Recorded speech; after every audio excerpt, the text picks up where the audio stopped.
नमस्कार, स्वागत है सभी भाई बहनों का हमारी आज की सच्ची खबरों में।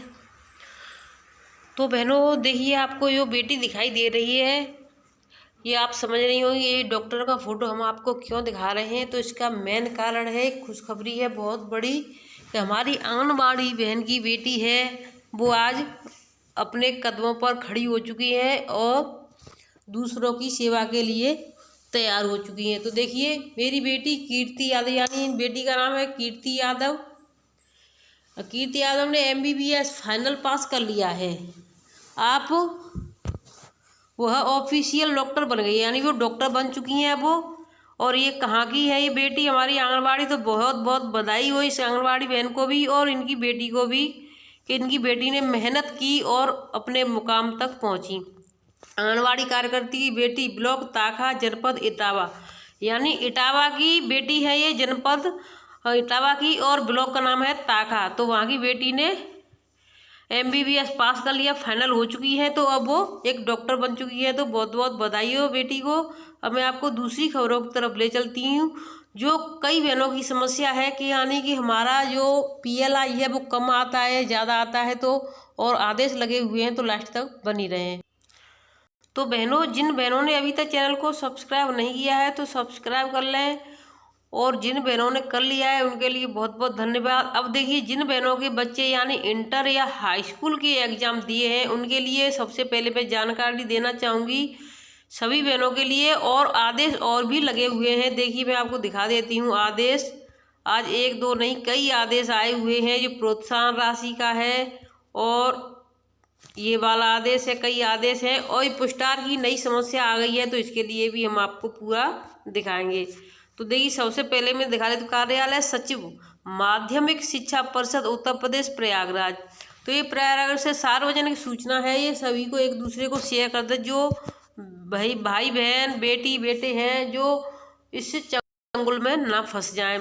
सर्वधारण को सूचित किया जाता है कि माध्यमिक शिक्षा परिषद उत्तर प्रदेश की वर्ष 2024 की हाई स्कूल एवं इंटरमीडिएट परीक्षा में सम्मिलित हुए छात्र छात्राओं के अंक बढ़वाने, यानी अंक बढ़ाने तथा उन्हें फेल से पास कराने का प्रलोभन देकर कुछ साइबर ठगों द्वारा परीक्षार्थियों एवं उनके अभिभावकों से धन की मांग कर उन्हें ठगने का प्रयास किया जा रहा है। यानी प्रयास कर रहे हैं कि यानी जो बच्चे फेल हो गए हैं उनको कह रहे हैं कि पास करवा देंगे, अगर किसी के नंबर कम है तो उनको नंबर अंक यानी बढ़वाने के झांसे में। अब देखिए, गत वर्ष में भी ऐसी घटनाओं के प्रति जन सामान्य को सचेत करते हुए इस प्रकार की ठगी का कुप्रयास करने वाले साइबर ठगों के विरुद्ध प्राथमिक FIR दर्ज कराई गई थी। यानी इससे पहले 2023 में भी यही कार्य हुआ था, जिससे कई ठगों के खिलाफ कार्रवाई की गई, FIR की गई, लेकिन ठग अपना काम करना नहीं छोड़ते हैं। एक बार कोई अगर शुरुआत कर देता है तो उसे देख करके कई लोग वही कार्य करने लगते हैं। तो सभी बहनों से कहना चाहूँगी, इन चीज़ों से आप बचें। देखिए, जो गलत काम है वो गलत है। अगर किसी के नंबर कम आए हैं तो देखिए अगली साल के लिए तैयारी करो, अच्छे से नंबर आएंगे। लेकिन पैसों से देकर दी हुई चीज़ हमेशा मन में डर रहता है कि कहीं ऐसा ना हो कि पता चल जाए कि हमने पैसों से नंबर बढ़वाए हैं, पहली बात।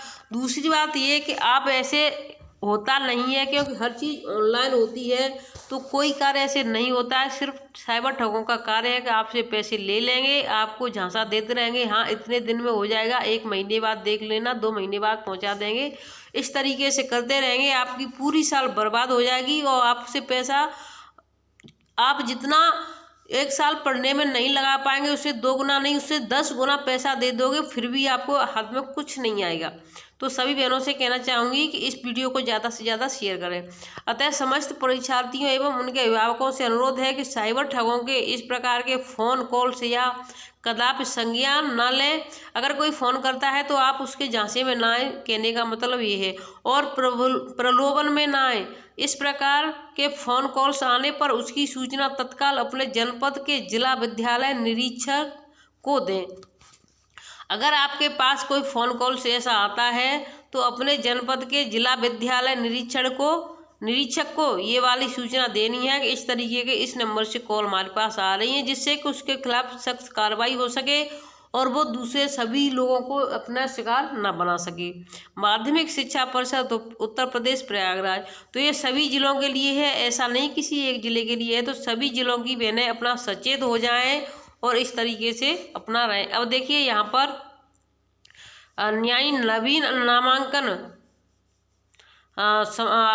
आगमन समारोह सत्र शुरू हुआ यानी अप्रैल से। तो यहाँ पर सभी लोगों के यहाँ पर यानी कि जिन बच्चों की विदाई हुई है उनको ये सभी यानी थर्मस दिए गए हैं, और जो बच्चे न्यू आए हैं उनको भी ये थर्मस दिए गए हैं। यहाँ पर यानी विदाई समारोह भी किया गया है, जो बच्चे विदाई समारोह हुआ उनको ये दिए गए हैं, और जो न्यू नामांकन हुए उनको भी दिए गए हैं। तो यानी देखिए जो 1 अप्रैल है वहाँ से ये शुरुआत हो चुकी है।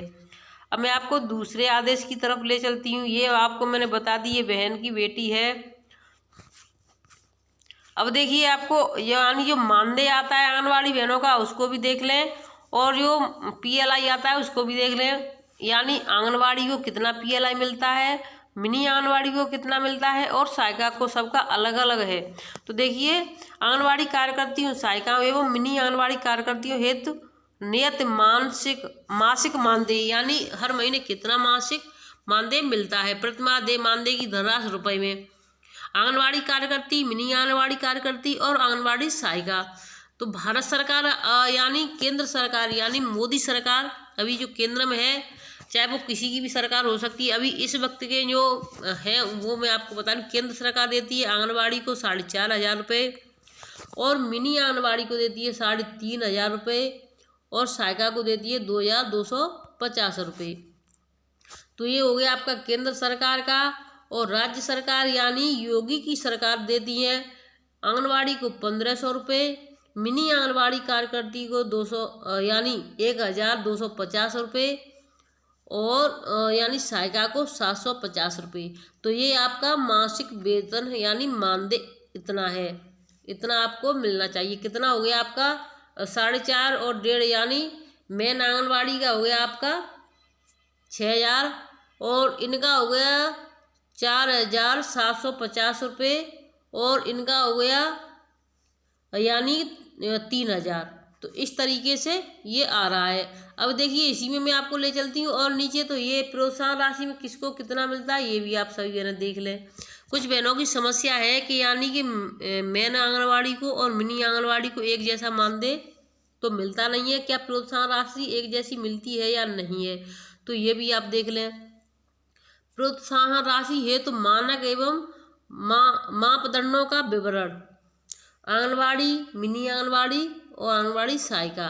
तो देखिए अनुपूरक, पहले नंबर पर देखिए अनुपूरक पुष्टाहार DI के अनुसार सभी पंजीकृत लाभार्थियों को प्रत्येक माह अनुपूरक पुष्टाहार का 100% वितरण कार्य करना। तो इस पर मिलेंगे आपको राज्य सरकार देगी 500 रुपये, ठीक है। आंगनवाड़ी को भी 500 और मिनी आंगनवाड़ी को भी 500 और सहायिका को 400 रुपये।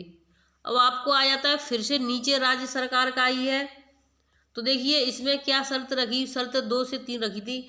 दूसरी शर्त आप देख लें, समस्त पंजीकृत लाभार्थियों के लिए पोषण तय करके सभी क्षेत्रों का प्रत्येक माह 100% फीडिंग कार्य पूर्ण करना, यानी जो भी कार्य है पोषण टैगर पर वो 100% करना है। तो इसके लिए आंगनवाड़ी को 1,000, मिनी आंगनवाड़ी को 750 और सहायिका को 350। तो देखिए इसमें सहायिका का काम सही है, सहायिका को कुछ नहीं करना होता फिर भी सहायिका को पैसा मिल रहा है। इसमें ये हम नहीं कह रहे कि मतलब हमें दुखी हो रहा है, लेकिन दुख नहीं हो रहा है, लेकिन हम ये कहना चाह रहे हैं कि देखिए जो आंगनवाड़ी है उसको 1,000 चलो सही है, लेकिन जो मिनी आंगनवाड़ी भी पोषण टैगर पर उतना काम करती है तो उसको 250 रुपये उसके क्यों कट कर दिए गई, उसको भी 1,000 मिलना चाहिए सहायिका के लिए, सही है। और सरकार बढ़ाना चाहिए, हम मना नहीं करेंगे। 350 रुपये बिना कार्य के सही है, क्योंकि हर सहायिका कार्य नहीं करती है पोषण टैगर पर, आंगनवाड़ी ही ज़्यादा से ज़्यादा कार्य करती हैं। सहायिका कहीं 100 में से 2-4 ही जगह होंगी जहाँ पर कार्य कर रही होंगी। अब देखिए इनके यानी मिनी आंगनवाड़ी का कार्य भी उतना ही है, लेकिन उनको 750 रुपये, और जहाँ जहाँ पर आंगनवाड़ी नहीं है, मिनी नहीं है, सहायिका कार्य कर रही है तो उनके लिए भी गलत कार्य है, उनको 100 यानी 350 रुपये। अब भारत सरकार का तीसरा देख लो, तीसरा शर्त क्या है, माह में 80% से अधिक वृद्धि मापक एवं 60% से अधिक भ्रमण। ये देखिए भारत सरकार के है, भारत सरकार का क्या है 80%, यानी 100 बच्चे हैं आपको तो कम से कम आपको 85-90 बच्चों का वजन भरना है हर महीने।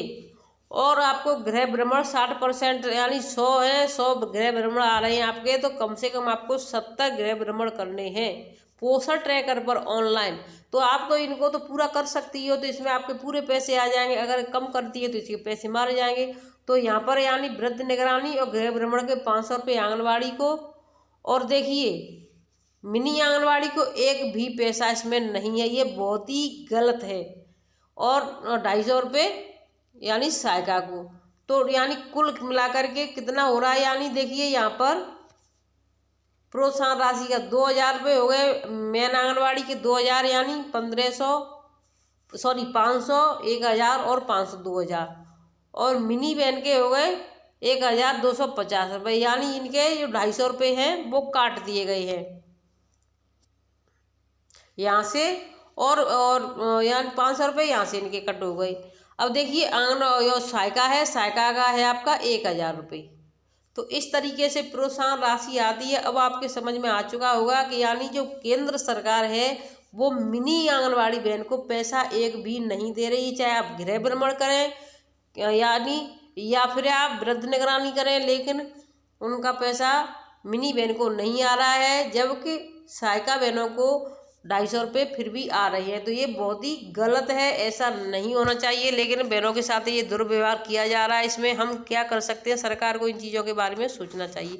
अब देखिए सबसे मेन चीज़ ये पुरस्कार जो बांटा जा रहा है उसमें भी बहुत बड़ी समस्या आ रही है कि यानी जो लाभार्थी खुद के होते हैं उन्हें ही पुरस्कार देना है, अगर कोई जेंट्स आया जेंट्स को नहीं देना है। फिर भी हमारी बहनें नहीं मानती हैं, जेंट्स आ जाते हैं और उन जेंट्सों को पुरस्कार देती हैं। हमारा लाभार्थी का मतलब गर्भवती है तो गर्भवती को बुलाएं, धात्री है तो धात्री को बुलाएं, या उनके परिवार से ननद सास जो भी आ जाती हैं उनको दे, लेकिन जेंट्स जो आते हैं उनको तो हमें किसी भी हर हालत में नहीं देना है। अब देखिए आदेश और भी लगे हुए हैं, लेकिन वीडियो थोड़ा लंबा हो जाएगा तो इनको हम शाम की वीडियो में आपको बता देंगे। वीडियो को शेयर करें, चैनल सब्सक्राइब करें, फिर मिलेंगे आपसे नई अपडेट के साथ, तब तक के धन्यवाद।